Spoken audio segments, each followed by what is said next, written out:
Welcome to నిఘా9. జగద్గిరిగుట్ట శ్రీనివాస్ నగర్ నుంచి చంద్రగిరి వెళ్లే రోడ్ అధ్వానంగా తయారైంది. గుంతలు పడి రోడ్లంతా చిత్తరిగా మారడంతో ప్రయాణికులు తీవ్ర ఇబ్బందులు పడుతున్నారు.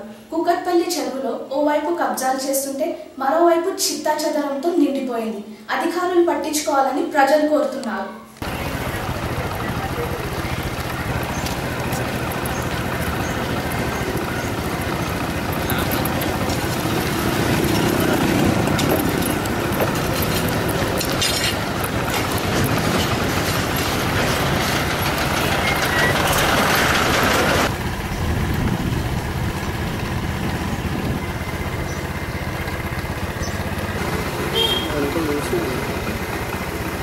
Point.